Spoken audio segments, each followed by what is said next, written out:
Hello everybody, my name's Rick McCutcheon and this is PartnerTalks. Today we have a well-known personality in the Dynamics F&O space, Joe Christensen. Joe, tell the people who you are and what you do. Hi everybody, I'm Joe Christensen. I read the news. I used to think that I was in the Microsoft channel as a reporting and data migration person, but now the only thing I look forward to in life is reading news. It's all your posts on LinkedIn. So that's what I've been doing for the past, I'd say, 2 years. We tried that format out, and I used to be a very boring reporting and data migration guy in the channel. I used to, when people ask me what I do in the backyard barbecues, I would say reporting, and the conversation would come off the wheels and crash. So yeah, I think that most people would probably know me from more of the news thing, and then very few people know me because we do end-to-end implementation stuff with data migration and corporate reporting for D365 finance and operations. So Joe, I'm going to make sure everybody follows you on LinkedIn and YouTube. We'll put the links in this post. But let's talk a little bit about your personal story. What is your history? How did you get into the seat you sit in today with your news show and with your business, Aqueducts Consulting? Yeah, everybody probably has an off-the-wall origin. Mine is that I was in a literature program, PhD. I was going to be a professor with the tweeds and the pipe and the dog at my feet and stuff like that, reading in my study.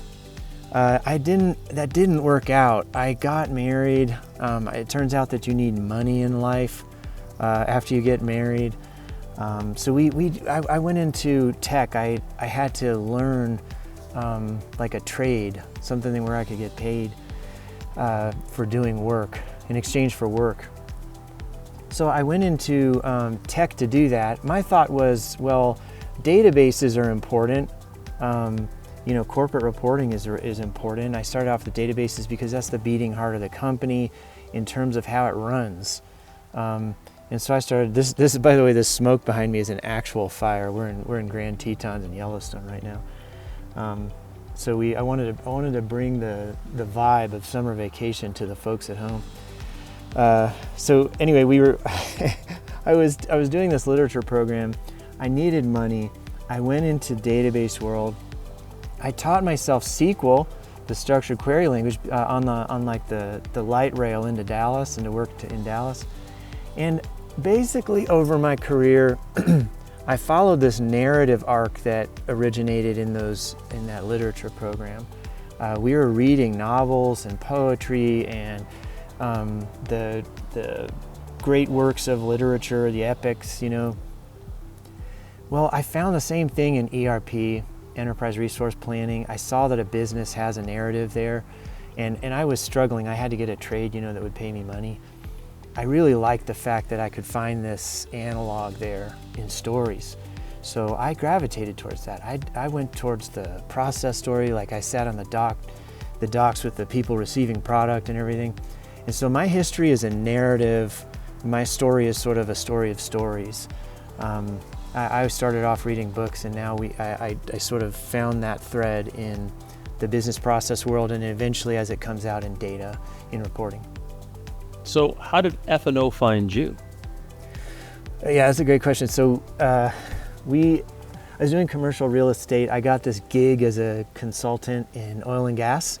And oil and gas was like this. It was just on the front end of a boom. And so that company is $300 million at the time. Next 3 years goes to $3.5 billion in oil and gas. And that company was behind the scenes like 8 vertically integrated legal entities. And they were keeping it quiet, basically.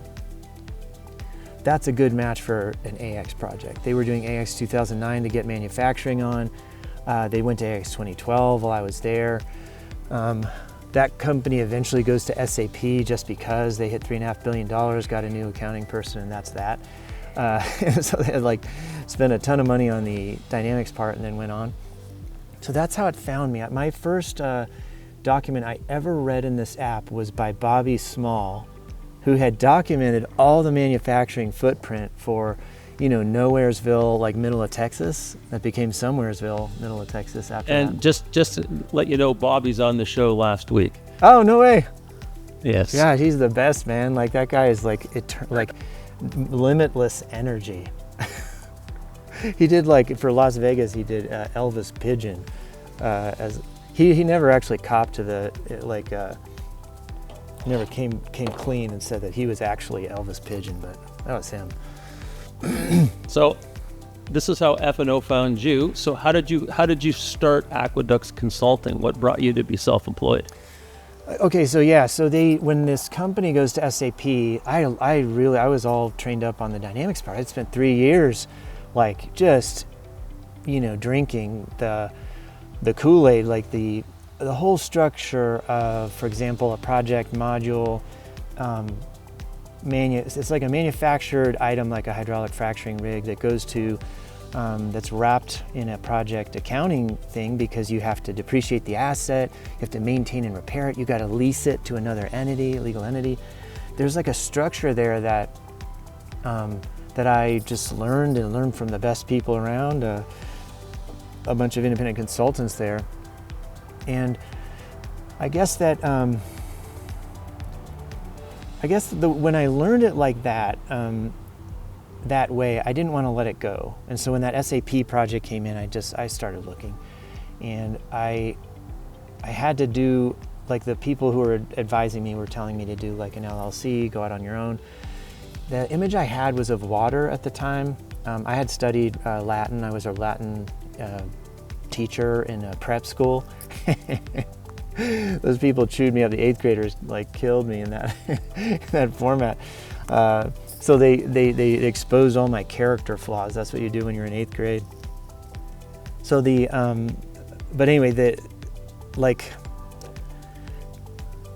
as a Latin teacher, I saw Aqueducts Consulting, which is the name of the place. I saw this image of the Roman city that was irrigated. They were really good at irrigation. I mean, professional works. So the aqueducts comes from irrigation, and I saw that's the similarity between data irrigating a city, or data irrigating a company rather, the way that water irrigates a city.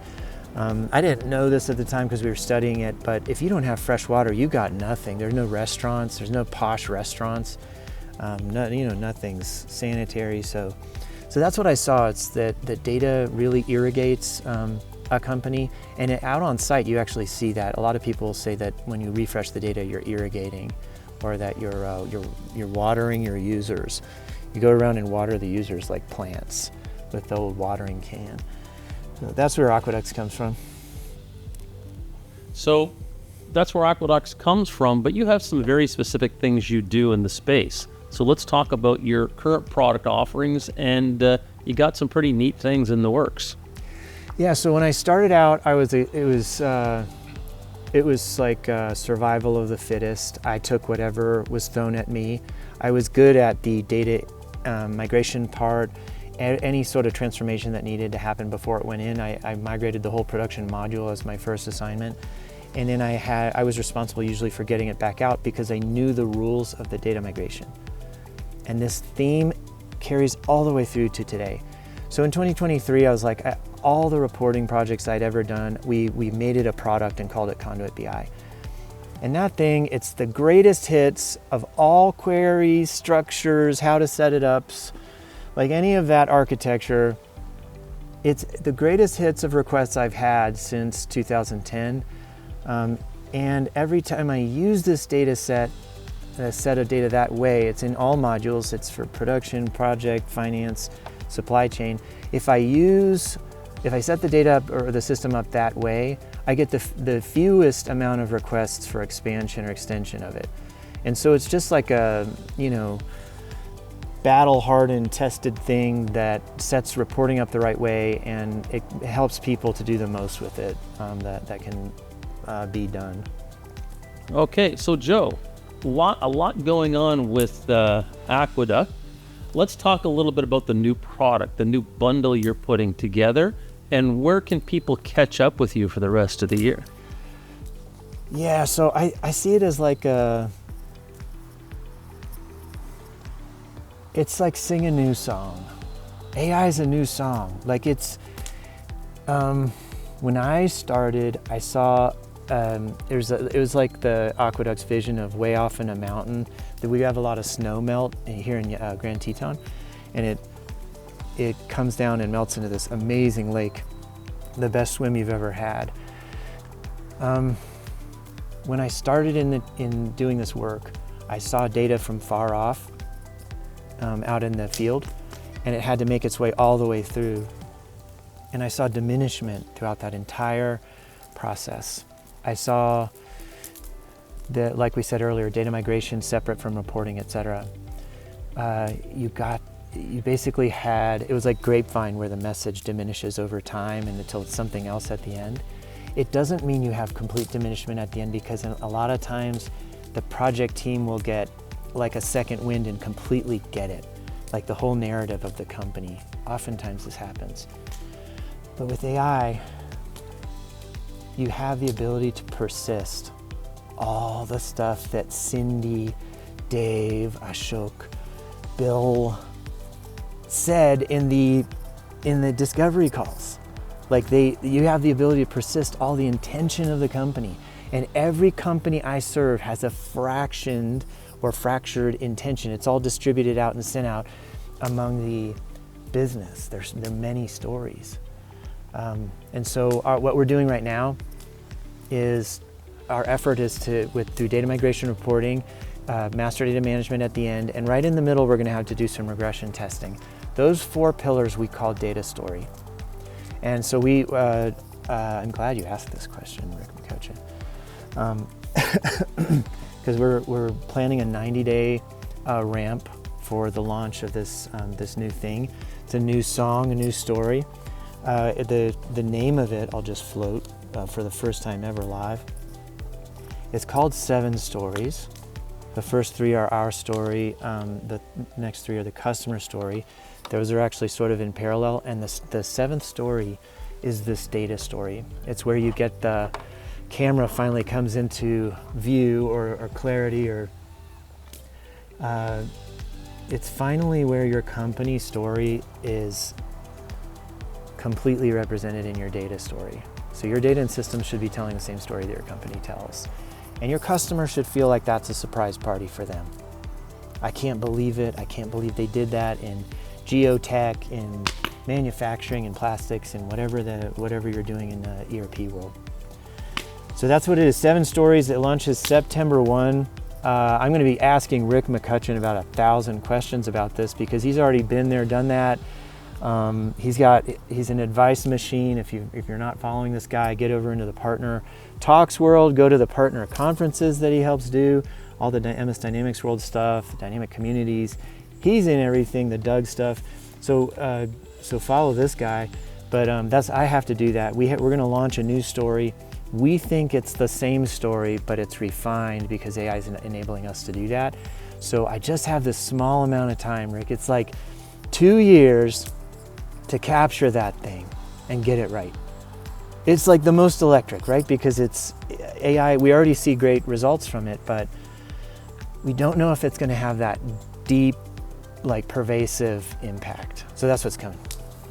Well, Joe, I think you have a huge competitive advantage over a lot of AI development shops because you have a deep understanding of data within F&O finance, right? Yeah. And that's what they don't have. So I think the work that you and your team are doing is going to have significant impact on the channel and on what Microsoft can deliver. Okay, Joe, well, thank you for your time today. We jumped into your holiday at Yellowstone, but I think it made a great partner talk. So I look forward to the product launch of the 7 Stories and look forward to catching up with you probably at the Community Summit. All right, thank you so much, Rick. Thanks for doing this. You bring so many of these voices out into the public there, and otherwise we'd just be banging on our own drum there, and you really do a great job of highlighting people, so I appreciate that. Okay, thank you, Joe. Have a great holiday. Thank you.